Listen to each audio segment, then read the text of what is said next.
Bismillahirrahmanirrahim. Now today we will discuss the topic capacitor. आपने theory classes में capacitor के topic को पढ़ा होगा। आज हम उस टॉपिक को एप्टीट्यूड के रेफरेंस से डिस्कस करेंगे। ठीक है।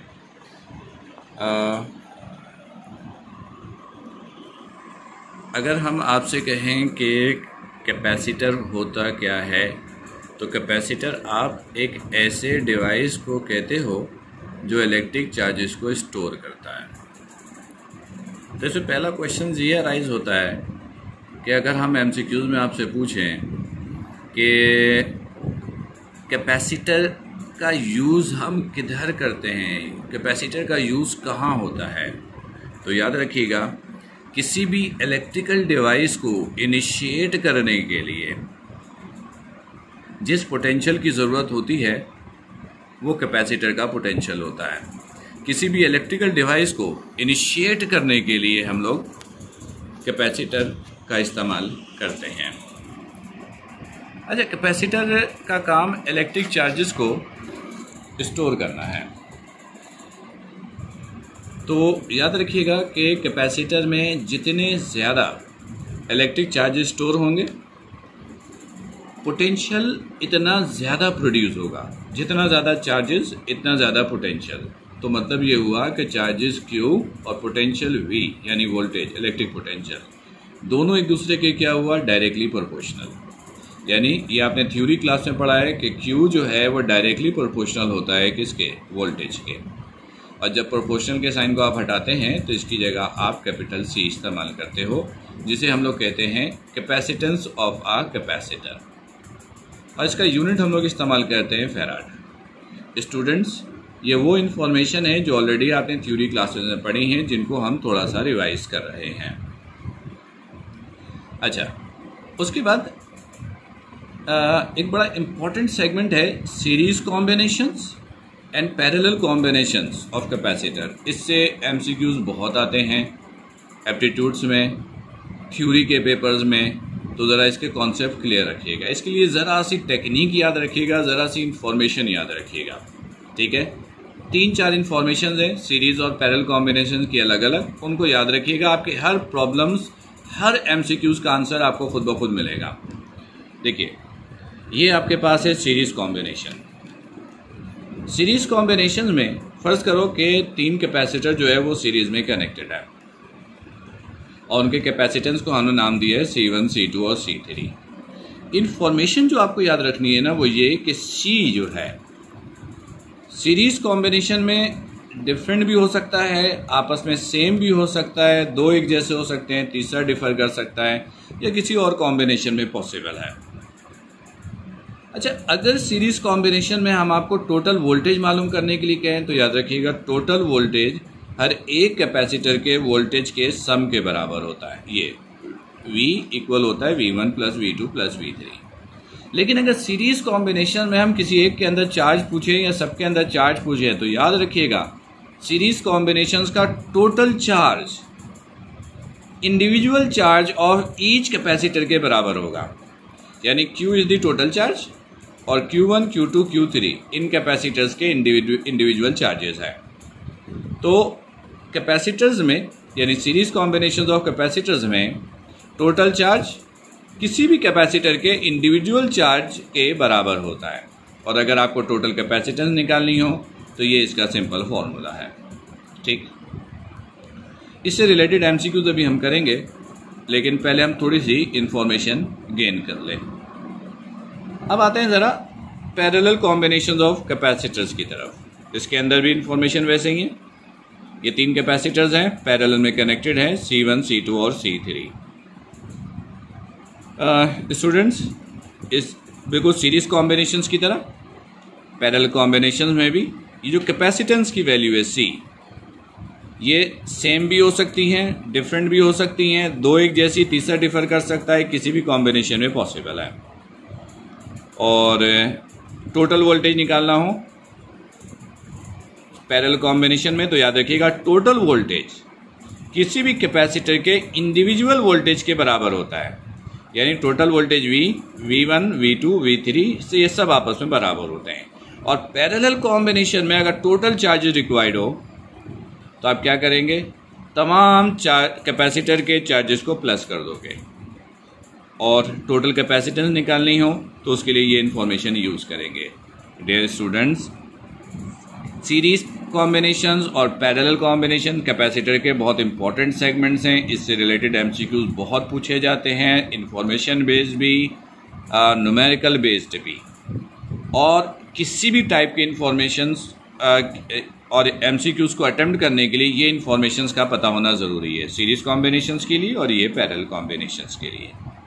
अभी हम इन तमाम टॉपिक्स से रिलेटेड आपसे क्वेश्चंस करेंगे, लेकिन फ़िलहाल थोड़ा सा कैपेसिटर के टॉपिक का रिव्यू ले लेते हैं। फिर आप लोगों ने थ्योरी क्लासेस में एक टॉपिक पढ़ा, पैरेलल कॉम्बिनेशंस ऑफ कैपेसिटर। याद रखिएगा, पहले भी आपको बताया गया है कि जब भी कैपेसिटर्स यूज़ होगा और उसमें अगर प्लेट इस्तेमाल होती हैं तो प्लेट पैरेलल होती हैं। दोनों प्लेट्स के दरमियान डिस्टेंस हमेशा स्मॉल होता है, प्लेट का एरिया बराबर होना चाहिए, प्लेट के एरिया में कम डिफरेंस नहीं होना चाहिए। ये भी श्योर है कि कैपेसिटर में प्लेट्स इवन नंबर में इस्तेमाल होते हैं, पैरेलल इस्तेमाल होते हैं और प्लस माइनस कॉम्बिनेशन में इस्तेमाल होते हैं। इसके अलावा हमारे पास और कोई ऑप्शन नहीं होता है। अच्छा, पैरेलल प्लेट कैपेसिटर में आपने 3 ऑप्शन पढ़ा था। पहला ऑप्शन कि अगर 2 प्लेट्स के दरमियान क्या मौजूद हो, एयर, स्पेस। अगर 2 प्लेट्स के दरमियान स्पेस मौजूद है, स्पेस का मतलब एयर, स्पेस का मतलब एयर होता है, तो कैपेसिटेंस का फॉर्मूला ये था, C is equal to epsilon naught A over D। Epsilon naught आपको मालूम है कांस्टेंट है, A एरिया है, प्लेट का एरिया, और D is the small distance between the plates.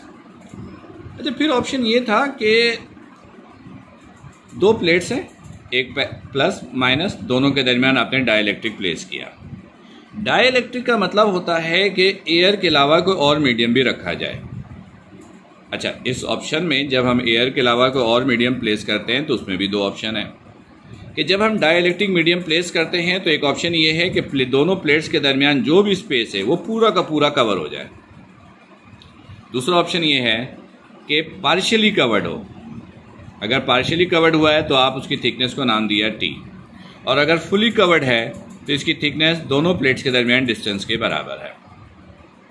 याद रखिएगा स्टूडेंट्स, अगर फुली कवर्ड है तो इसके लिए वर्ड इस्तेमाल करते हैं डाइलेक्ट्रिक, और पार्शियली कवर्ड है तो इसके लिए वर्ड इस्तेमाल होगा partially dielectric is place between the plates. अगर फुली कवर्ड है, प्लस माइनस प्लेट्स के दरमियान जो भी स्पेस है किसी भी मीडियम से फुली कवर्ड है, तो उसके लिए फॉर्मूला ये होता है, CD का मतलब है capacitance, in case of dielectric epsilon not epsilon R A over D, epsilon R is the dielectric constant. और अगर पार्शियली डाइलेक्ट्रिक प्लेस किया गया है तो उसके लिए कैपेसिटेंस का फॉर्मूला ये है, epsilon naught A over D minus T plus T over epsilon R। D is the distance between the plates, T is the thickness of dielectric, बाकी सारी वैल्यूज़ आपको मालूम है। C डैश हमने इसकी कैपेसिटेंस को बोला है। तो स्टूडेंट्स, 1-2 क्वेश्चन तो फिलहाल यहीं से मैं आपसे पूछ लूँ, ज़रा सोच के आंसर दीजिएगा। ये बताइए कि पैरेलल प्लेट कैपेसिटर की कैपेसिटेंस किन किन फिजिकल क्वांटिटीज़ पर डिपेंड करती है। एक आपसे नंबर ऑफ फिजिकल क्वांटिटीज़ भी पूछा जा सकता है, नेम भी पूछा जा सकता है। तो याद रखिएगा, पैरेलल प्लेट्स कैपेसिटर की जो कैपेसिटेंस है वो 3 फिजिकल क्वांटिटीज़ पे डिपेंड करता है। Number 1, area of the plate, distance between the plates, and third is the nature of the medium. Capacitance area of the plates के डायरेक्टली प्रोपोर्शनल होगा। मतलब ये हुआ कि अगर प्लेट का एरिया ज़्यादा होगा तो कैपेसिटेंस भी ज़्यादा होगी, और कैपेसिटेंस डिस्टेंस के इन्वर्स है, यानी डिस्टेंस कम होगा तो कैपेसिटेंस ज़्यादा होगी। डिस्टेंस जैसे बढ़ता जाएगा प्लेट्स के दरमियान तो कैपेसिटेंस क्या होती जाएगी, कम होती जाएगी। और कैपेसिटेंस जो है वो नेचर ऑफ द मीडियम के डायरेक्टली प्रोपोर्शनल है। तो इसमें एक सवाल हम लोग ये करते हैं कि आपके पास एक कैपेसिटर है और उस कैपेसिटर के प्लेट्स के दरमियान हमने एक डाइलेक्ट्रिक प्लेस कर दिया है। तो बताइए उसकी कैपेसिटेंस कम हो जाएगी, बढ़ जाएगी या कांस्टेंट ही रहेगी? तो इसका आंसर क्या बनेगा? देखिए C जो है वो नेचर ऑफ द मीडियम के डायरेक्टली प्रोपोर्शनल है। तो अगर डाइलेक्ट्रिक प्लेस करते हैं तो C D एप्सिलॉन R के भी डायरेक्टली है। तो इसका मतलब है कैपेसिटेंस की वैल्यू क्या हो जाएगी? इंक्रीज हो जाएगी। ठीक, अच्छा इसमें एक सवाल ये भी होता है कि अगर कैपेसिटर्स के प्लेट्स के दरमियान हम पार्शियली डाइलेक्ट्रिक प्लेस करें तो ऐसे कैपेसिटर को हम लोग क्या कहते हैं? तो याद रखिएगा, अगर प्लेट्स के दरमियान पार्शियली डाइलेक्ट्रिक प्लेस कर दी जाए तो ऐसे कैपेसिटर को कहते हैं कंपाउंड कैपेसिटर। और ये कंपाउंड कैपेसिटर की कैपेसिटेंस मालूम करने का फॉर्मूला है। ठीक स्टूडेंट्स, ये वो तमाम इन्फॉर्मेशंस हैं जिसके बेसिस पर कैपेसिटर के MCQs आप अटेम्प्ट करते हो। देखिए पेपर में MCQs दो टाइप के बनते हैं, एक इन्फॉर्मेशन बेस्ड होता है और एक न्यूमेरिकल बेस्ड होता है। इन्फॉर्मेशन बेस्ड अगर कैपेसिटर से MCQs बनते हैं तो ये सारी इन्फॉर्मेशन आपकी हेल्प करेगा जो इन्फॉर्मेशन आपको दी गई है। इन्हीं इन्फॉर्मेशन में से ही आपके MCQs बनेंगे। ठीक, अब थोड़ा सा न्यूमेरिकल टाइप के MCQs या लॉजिकल टाइप के MCQs की तरफ आते हैं और उसके आंसर्स के लिए आप ज़रा तैयारी कीजिएगा। पहले स्टेप में हम आपको सिर्फ क्वेश्चंस दे रहे हैं, सारे क्वेश्चन देंगे, आप साथ साथ आंसर सोचिएगा, कॉपी पे लिखते जाइएगा। फिर इस लेक्चर का जो दूसरा सेगमेंट होगा उसमें इन तमाम क्वेश्चंस का सॉल्यूशन लॉजिक के साथ होगा। तो उनको फिर आपने मैच करना है कि आप कहाँ तक करेक्ट थे। ओके।